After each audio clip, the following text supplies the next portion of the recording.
Peace be with you, brothers and sisters in Christ.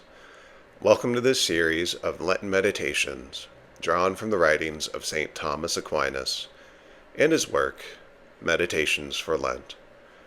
Let's read the meditation for today from St. Aquinas. The Divine Friend. His sisters sent to him, saying, Lord, behold, he whom thou lovest is sick. Three things here call for thought. 1. God's friends are from time to time afflicted in the body. It is not, therefore, in any way a proof that a man is not a friend of God that he is from time to time sick and ailing.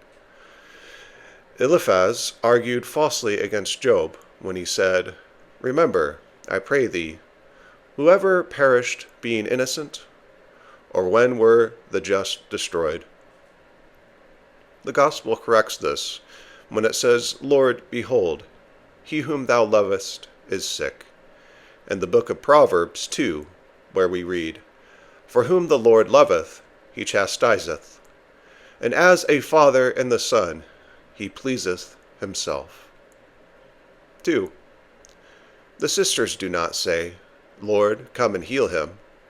They merely explain that Lazarus is ill. They say he is sick.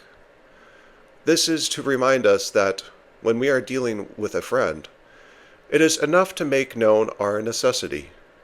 We do not need to add a request, for a friend, since he wills the welfare of his friend as he wills his own, is as anxious to ward off evil from his friend as he is to ward it off from himself. This is true most of all in the case of him who, of all friends, loves most truly. The Lord keepeth all them that love him. 3. These two sisters, who so greatly desire the cure of their sick brother, do not come to Christ personally, as did the centurion and the man sick of the palsy, from the special love and familiarity which Christ had shown them. They had a special confidence in him, and, possibly, their grief kept them at home. As St. Chrysostom thinks, a friend, if he continues steadfast, shall be to thee as thyself, and shall act with confidence among them of thy household. Okay, that is the meditation for today. Let's cover some reflections. In our divine friendship with God and his only begotten Son, Jesus Christ, we can rest assured that this love constitutes the most profound and true friendships we can ever experience. Even in times of illness or bodily affliction, God reveals himself as our faithful friend. Whether through permitted trials or through circumstances that advance our sanctification, he shows us his care in ways we might not fully understand or appreciate at the given moment.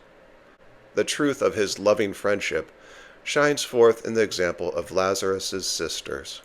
As St. Thomas Aquinas observes, confident in the special love and familiarity Christ had shown their family, they do not need to plead, beg, or even come to him in person.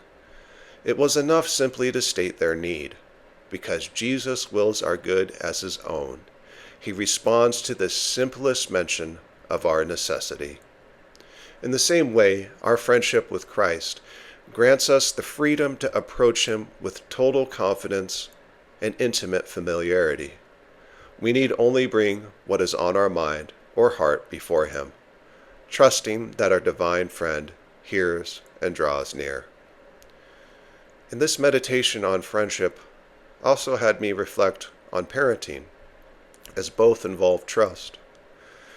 Christianity, as shown to us by Christ, does not place comfort at the center of life. It places the cross there. Jesus said, Whoever would follow me must deny himself, take up his cross, and follow me. For parents, that means something very concrete.